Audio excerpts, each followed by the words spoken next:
Hola amigos de la República, hoy estamos con el señor Rafael Vela, fiscal, suspendido fiscal, y que está buscando su incorporación. Él, como ustedes saben, era el coordinador del equipo especial Lavallato. Señor Vela, muchas gracias por aceptar la entrevista con la República. Buenas noches, señor Petro. Gracias a usted por la oportunidad. Lo último que se ha sabido de su caso es que el amparo que usted presentó no ha sido aceptado en el noveno juzgado. ¿Podría explicarnos qué es lo que ha ocurrido? Sí, el día de ayer por la tarde-noche casi, mi defensa legal fue notificada con una decisión del Poder Judicial, de la jueza a cargo, Mm, en la que resolvía declarar fundada una excepción planteada por el procurador del Ministerio Público respecto a que no tendría legitimidad para poder decidir por los argumentos que hemos presentado la jueza. en el amparo, sino que debería esto por esta incompetencia, ir a un proceso distinto, que es el proceso contencioso administrativo. Ujú. Nosotros en la defensa legal del amparo habíamos optado por esta vía, considerando la naturaleza de urgencia y ahora ya con incluso los hechos de público conocimiento que justifican plenamente la violación de una serie de garantías dentro del debido proceso por una sanción disciplinaria que fue, ahora se sabe, producto de una conspiración criminal liderada por la ex fiscal de la Nación, la señora Patricia Benavides, y un grupo de personas que ahora están siendo objeto de investigación por parte de la Fiscalía Suprema, que dirige la doctora Delia Espinosa. Yo en esa investigación soy agraviado, Usted soy declaró, testigo también, además, hace poco. soy testigo también agraviado, y se da esta paradoja, ¿no? Que creo que grafica un poco la situación de indefinición y de obstrucción que pueda existir respecto precisamente a sostener una decisión que fue producto, reitero, de una actividad ilícita, de una conspiración criminal, y que ahora, por una cuestión formal, evita pronunciarse sobre los argumentos de fondo, que son los importantes y los que justifican la urgencia de un pronunciamiento en ese sentido. Y aquí se han dado cuestiones sumamente particulares, atípicas absolutamente en la tramitación de un amparo. Por ejemplo, en el amparo han habido hasta 6 cambios de jueces durante el periodo en el que tenían que calificar la medida cautelar que interpuso mi defensa legal y la propia demanda de amparo. Y además que se ha dado una cuestión que sí es un patrón de comportamiento con lo que es objeto de investigación criminal, que la señora jueza que ha resuelto declarar fundada esta excepción y declararse incompetente para ver el caso, es una La persona que se jueza hizo cargo. Ana, disculpe, la jueza Ana del Rosario Osorio Sosa, ¿correcto? Sí, correcto, es una jueza que se hizo cargo el mismo día de la vista de la causa de la demanda de amparo. De hecho, nosotros nos sorprendimos cuando encendimos la cámara y encontramos a una señora jueza cuando era de público conocimiento que había un juez titular varón que era el que debería haber resuelto la demanda constitucional como correspondía. Bueno, resulta que el señor juez, un día antes de la vista de la causa del amparo que interpuse, fue suspendido por 6 meses y es nombrada precisamente esta señora juez, La y señora en el Osorio. primer día de trabajo que tiene, técnicamente hablando, se aboca al conocimiento del amparo y ahora ha resuelto esta excepción que ha declarado fundada. Entonces, se repite el mismo patrón de comportamiento cuando fui sancionado en primera instancia. Recordará usted que expresamente, ahora ya se sabe que es producto también de la conspiración criminal, se trajo a un fiscal que el primer día de trabajo firmó una sanción disciplinaria en mi contra. Todos estos son objeto de investigación criminal y son parte de los hechos que están siendo precisamente ventilados la investigación que está dirigiendo la doctora Delia Espinosa en la Fiscalía Suprema en contra de la ex fiscal de la Nación, Patricia Benavides. Es una maniobra obstruccionista, es lo que usted diría entonces.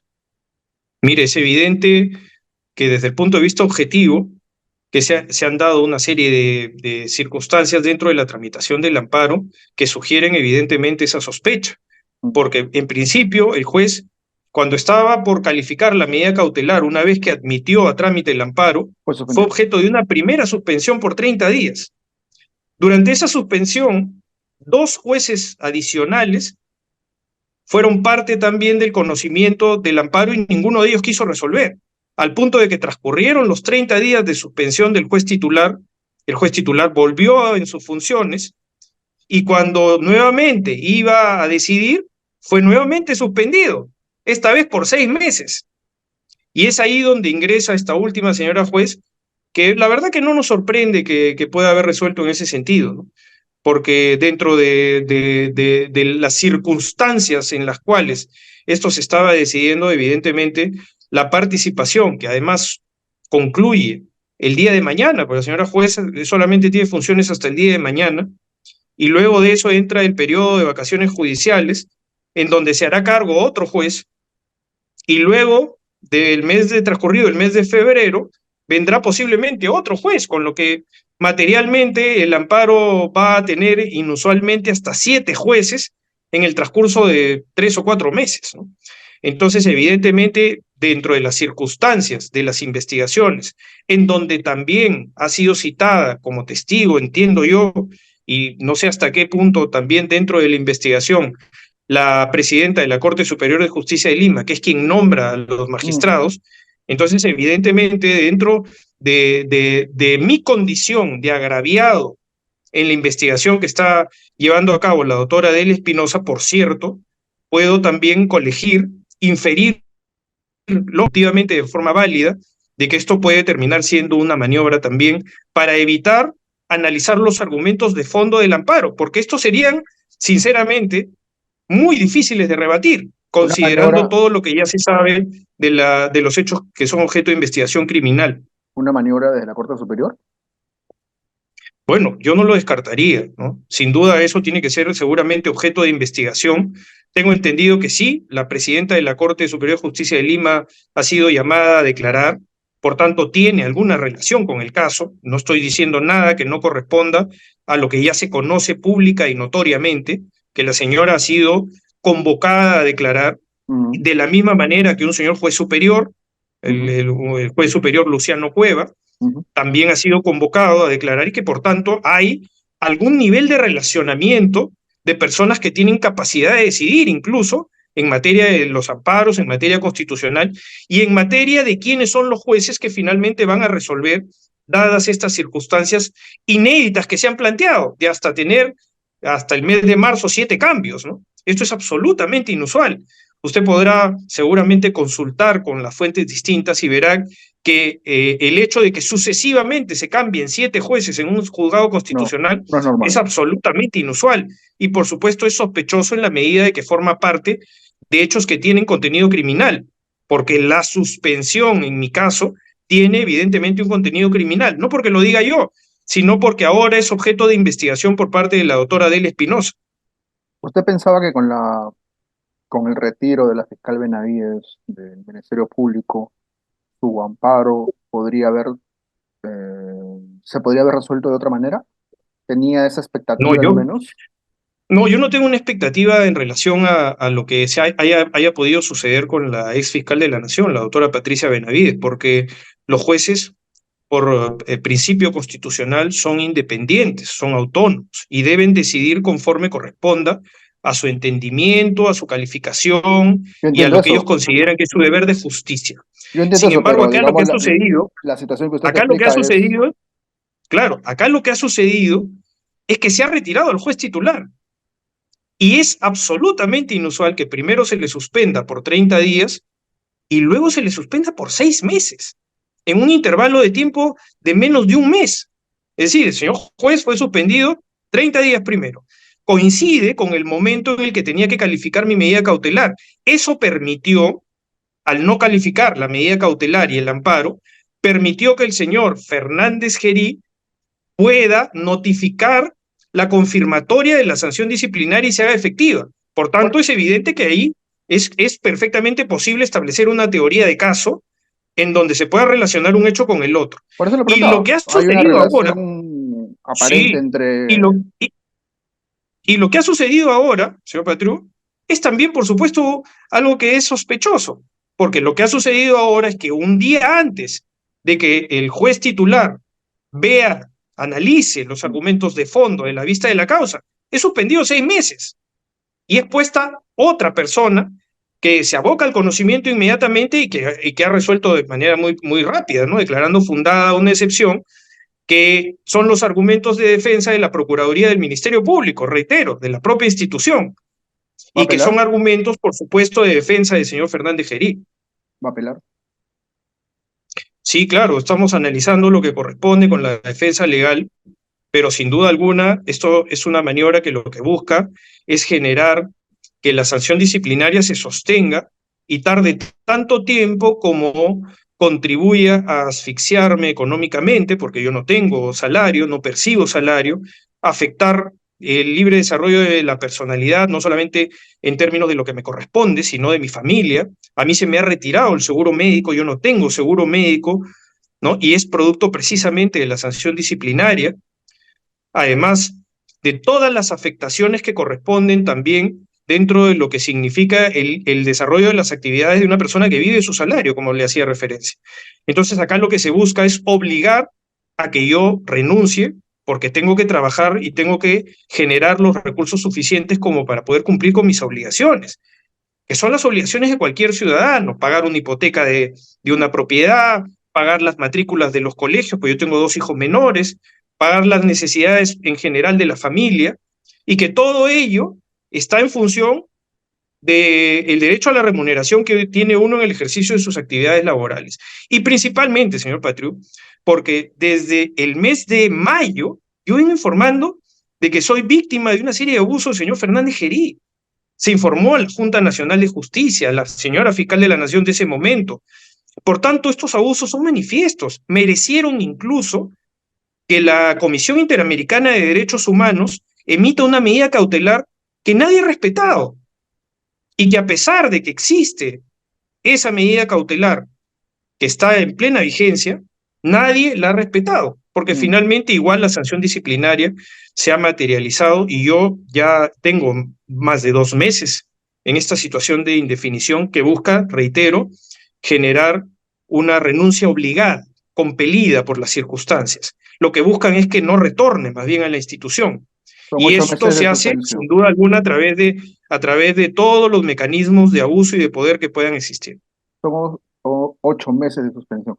¿Ha pensado en renunciar?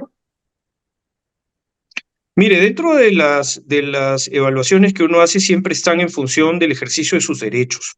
Yo, cuando interpuse la demanda de amparo y la medida cautelar correspondiente, lo hice en la plena convicción de que se habían festinado trámites, se había violado la garantía de imparcialidad, se había violado mi derecho a la salud, al trabajo, y que en todo momento no se me había dado la posibilidad de tener un procedimiento administrativo imparcial, reitero. Entonces, a partir de esa circunstancia, la demanda de amparo es debido también a la urgencia de cómo se dieron estos acontecimientos. Luego se ha conocido cuál ha sido el móvil de esa sanción, que es producto de una asociación ilícita, de un contubernio ilegal entre el señor Fernández Gerí y la ex fiscal de la Nación, Patricia Patricia Benavides, a Benavides. través de distintos operadores. Ahora se sabe, por la colaboración eficaz del señor Villanueva, que intervino el señor Aullón, que intervino el señor Garrido Leca, y todos tienen como denominador común que precisamente pueden tener algún conflicto desde el punto de vista de las decisiones que se toman en las fiscalías de las cuales yo era coordinador nacional. Por un lado, la Fiscalía de Lavado de Activos, y por otro lado, del equipo especial Lavajato. Mm. Entonces, sobre ese mosaico de intereses es que subyacen las razones de por qué es que resultaba indispensable de que yo no esté en esa posición, que es afectar precisamente los grupos de trabajo y los avances de los casos que están ya en momentos cruciales. Es, por supuesto, de forma objetiva, la posibilidad de evidenciar la afectación, por ejemplo, con el equipo especial Lavajato. Ahora que se sabe que ya el caso de la señora Fujimori tiene una fecha de inicio del juicio oral, así como los distintos 15 casos que en general están dentro de las etapas intermedias en el Poder Judicial, que son momentos decisivos. Yo tenía a mi cargo también el caso Ecoteva. Mm. Entonces, más allá de las afectaciones que puedan darse, sin duda lo que han buscado es generar que, desde la perspectiva del cumplimiento de este tipo de sanciones, uno se vea obligado a renunciar. Usted me decía, si yo lo he evaluado, Bueno, evidentemente, recién el día de hoy estoy tomando conocimiento de la decisión y lo que hago es perseverar dentro del ejercicio de mis derechos, porque no puedo claudicar en algo que es evidente y manifiestamente injusto. Pero sin duda ese es el propósito de las organizaciones criminales, es buscar que personajes incómodos, que los operadores de justicia en general no tengan autonomía y más bien terminen teniendo una posición genuflexa ante el poder, una posición de no saber decir que no cuando se puedan dar pedidos que no corresponden al respeto de la autonomía de los fiscales y al imperio de la ley. No va a renunciar entonces, es lo que me está quedando más o menos claro, ¿correcto? Sí, lo que pienso inmediatamente es evaluar con mi abogado las apelaciones correspondientes y, claro, hacer un análisis sin duda alguna también de todas las cuestiones futuras, ¿no? Yo también tengo que ser consciente de cuáles son las posibilidades concretas, evidentemente dentro de las circunstancias. Hay una apelación que tiene que tener un correlato de legalidad y de análisis, de la misma manera que he hecho una serie de denuncias ante la Junta Nacional de Justicia que aún no han tenido respuesta. Evidentemente, todos estos elementos de defensa tienen que tener también una traducción y un correlato de efectividad. Si es que no lo tienen, evidentemente la posición en la que yo me encuentro es una posición en la que estoy legalmente, a pesar de que yo estoy recurriendo las razones de ello, ¿no? Legalmente estoy en una posición de indefinición jurídica, ¿no? Y lo que busco es que el Poder Judicial se pronuncie de fondo.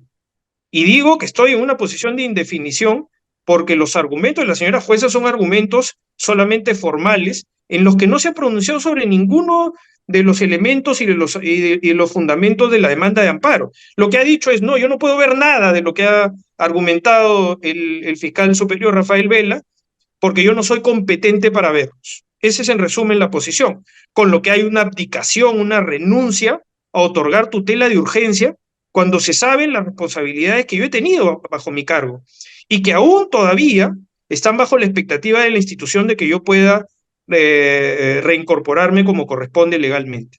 Aunque Benavides, la fiscal suspendida, está bajo investigación y bajo proceso disciplinario, ¿no? Recién abierto en la Junta Nacional de Justicia, se ha empezado a señalar que posiblemente el Tribunal Constitucional pudiera terminar devolviéndola al cargo. ¿Es un escenario posible para usted? ¿Podría ocurrir eso, efectivamente? Mire, todo es posible, ¿no? Sinceramente, dentro de cómo corresponde también la sinergia y los acontecimientos y las circunstancias de cómo se han dado todos estos procesos de investigación, evidentemente siempre es posible que ello suceda, ¿no? El Tribunal Constitucional tiene una serie de atribuciones, tiene un origen en su proceso de selección y nombramiento de carácter político y hay una serie de circunstancias que son transversales a la política. Entonces, evidentemente, todas estas posibilidades deben ser de análisis también de quienes tienen la responsabilidad de dirigir las investigaciones. En este caso, se trata de la fiscal suprema titular, de la doctora Delia Espinosa, y de todo su equipo de trabajo que está en este momento liderando esa investigación. ¿Ese escenario es posible? Bueno, yo diría que jurídicamente siempre hay posibilidades de que ello suceda. Y como vemos, además, hay también respaldos de determinados medios de comunicación, que se conoce cuáles son sus líneas editoriales, que están cegados ante toda la evidencia y lo único que buscan es precisamente de manera incluso reiterativa que la señora Benavides pueda eventualmente, bajo cualquier tipo de ropaje legal, retornar a sus antiguas funciones. De acuerdo. Finalmente, señor Vela, no le quiero quitar demasiado tiempo en un día complicado. ¿Qué responde a quienes han dicho, cuestionado, que fuera del tema de las prisiones preventivas, en el fondo el equipo Lavallato no avanzó lo suficiente? ¿Usted qué respondería ante eso, ante esas críticas? Bueno, que son los mismos argumentos falaces de una campaña permanente de difamación y de medias verdades, ¿no? Porque nosotros siempre hemos tenido la eh, aptitud de dar las informaciones correspondientes del avance de las investigaciones. Nosotros hemos formulado ya 15 acusaciones, si no son 16 tal vez, en el momento en el que yo ya no estuve, y de esas 16 acusaciones todas están ya en etapa de juicio oral. Hemos procurado de que el Poder Judicial tenga medidas innovativas de dedicación exclusiva hacia los casos Lava Jato, para que estos puedan tener también una gestión mucho más eficaz y mucho más óptima o eficiente de sus recursos humanos. Le hemos pedido que se dediquen exclusivamente.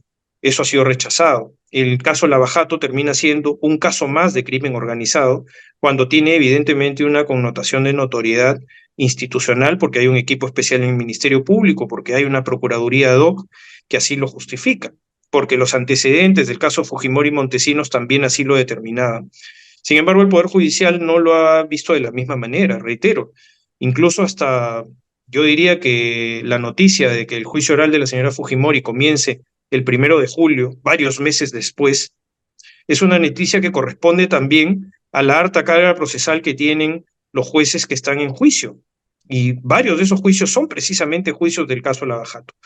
Entonces, cuando se hace un análisis de cómo nosotros hemos avanzado dentro del desarrollo de las investigaciones, son factores también preponderantes, la pandemia del COVID-19, la gran complejidad que ha habido de las investigaciones en donde se han activado procesos permanentes de cooperación internacional con distintos países en el mundo, en donde ha exigido también que la institución tenga versatilidad y no siempre hemos tenido los recursos logísticos, humanos y económicos que nos ha proveído precisamente la institución, que a su vez depende del Ministerio de Economía y Finanzas. Entonces hemos hecho un enorme esfuerzo y creo que el trabajo, si se quiere decir la verdad, es que ahí existen las 16 acusaciones que están en este momento en el liderazgo del Poder Judicial, de cómo estos juicios van a terminar, van a concluir en un plazo que debería ser el más breve posible. La dedicación exclusiva podría permitir que precisamente estos colegiados se dediquen solamente a dar el avance que corresponde. Hemos visto, por ejemplo, que el caso del expresidente extraditado a los Estados Unidos por el equipo especial Lava Jato, el señor Alejandro Toledo, ha avanzado notoriamente. ¿Pero por qué? Porque tiene sesiones diarias y tiene casi una dedicación exclusiva. Lo que buscamos es que específicamente en los casos Lava Jato, los colegiados puedan abocarse al conocimiento de manera exclusiva y puedan trabajar a diario, en doble horario, en doble turno, y puedan avanzar con mayor prontitud, porque ahora no lo pueden hacer. Porque así como tienen un caso Lava Jato, tienen un caso de criminalidad organizada propiamente dicho, de corrupción de funcionarios vinculado al crimen organizado, de lavado de activos vinculado al crimen organizado. Entonces, de hecho, estas son cuestiones que tienen que ver con el sistema de administración de justicia, no solamente de la responsabilidad de la Fiscalía. No hay que olvidar, además, Patriu, que nosotros nos hicimos cargo del caso Lava Jato desde el mes de aproximadamente septiembre del año 2018. Antes de esto había otro equipo especial, ¿no? Que no era liderado en el caso de lo que a mi responsabilidad ha correspondido, ¿no? Y creo que siempre hemos culminado incluso las investigaciones antes del vencimiento del plazo, cosa que siempre ha planteado situaciones bastante particulares de los investigados, ¿no? Porque siempre reclamaban de que por qué los casos no concluían. Cuando concluían antes de que se venzan los plazos de investigación, entonces reclamaban de por qué nosotros como equipo especial no seguíamos investigando, por qué nos precipitábamos en acusaciones para ellos. Nosotros hemos acusado cuando la evidencia nos es suficiente como para destruir en términos absolutos la presunción de inocencia. Y creo que lo hemos hecho dentro de los plazos legales, lo hemos hecho de manera oportuna y lo hemos hecho con eficacia y eficiencia. Tenemos acusaciones que están absolutamente sólidas y que por supuesto estamos a la expectativa de que al final determinen sentencias de culpabilidad como corresponde. De acuerdo. Señor Vela, muchas gracias por la entrevista con la República. Ha sido muy amable. Le agradezco el tiempo que se ha tomado con nosotros. Muchas gracias a usted por la oportunidad. Muy buenas noches. Gracias. Amigos de la República, eso ha sido todo por hoy. Gracias.